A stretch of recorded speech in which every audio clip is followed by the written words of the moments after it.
Oktyabrın 12-sində Azərbaycan prezidenti İlham Əliyevin ABŞ lideri Donald Trump və Misir dövlət başçısı Əbdülfəttah Əs-Sisinin dəvəti ilə Yaxın Şərq Sülh Samitində iştirak etmək üçün Misrə işgüzar səfəri həm qalib liderə hörmət, həm də Azərbaycanın sülh təcrübəsinə beynəlxalq etimadın göstəricisidir. Azərbaycanın bu samitdə iştirakı onun balanslı və praqmatik xarici siyasətinin qəbulu deməkdir. Bugün Azərbaycan dünyanın müxtəlif bölgələrində regional sülh və təhlükəsizliyin təmin olunmasında mühüm rol oynayan aktor kimi çıxış edir.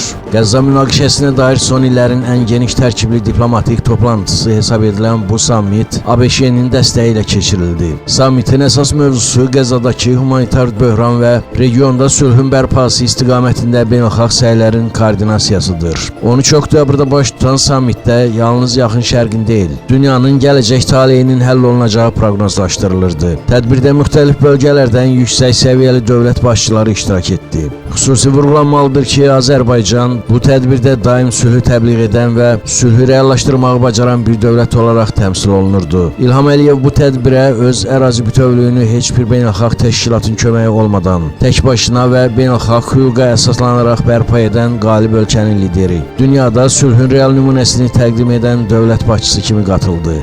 Azərbaycanın bu forumda təmsil olunması dövlətimizin təkcə regional deyil, beynəlxalq problemlərin həllində də konstruktiv mövqeyə malik olmasının qəbul edilməsi deməkdir. Bakı həm İsrail, həm də Fələstinlə diplomatik münasibətlərə malikdir. Hər iki tərəflə əməkdaşlıq edir və Yaxın Şərqdə sülh və humanitar sabitlik naminə real vasitəçi rolunu oynayır. Azərbaycan Suriyaya yardım məqsədi ilə onun enerji təminatına dəstək verərək bu ölkəyə təbii qaz ixrac etməsi faktı dövlətimizin humanist mövqeyini, həmçinin dövlət başçısının sülhə doğru addım atan siyasi liderlik qabiliyyətində olduğunu da nümayiş etdirir. Bütün bunlar Azərbaycan prezidentinin dünya liderləri arasında sülhsevər dövlət başçısı kimi nüfuzunu möhkəmləndirir. Bütün tərəflərlə yaxşı əlaqədə olan Azərbaycan, Yaxın Şərqdə uzun müddətli sülhün, sabitliyin, təhlükəsizliyin və əməkdaşlıq formatlarının yaradılmasına öz töhfəsini verməyə qadir ölkədir. Qərb və Şərq, Şimal və Cənub arasında körpü rolunu oynayan Azərbaycan bu platformada sülh,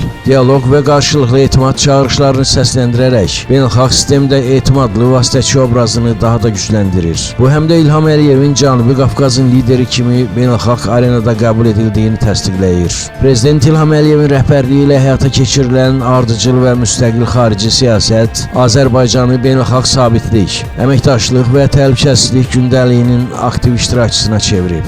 Azərbaycan qlobal və regional məsələlərin həllinə təsir göstərən, yeni siyasi və iqtisadi balansın formalaşmasında payı olan dövlətdir.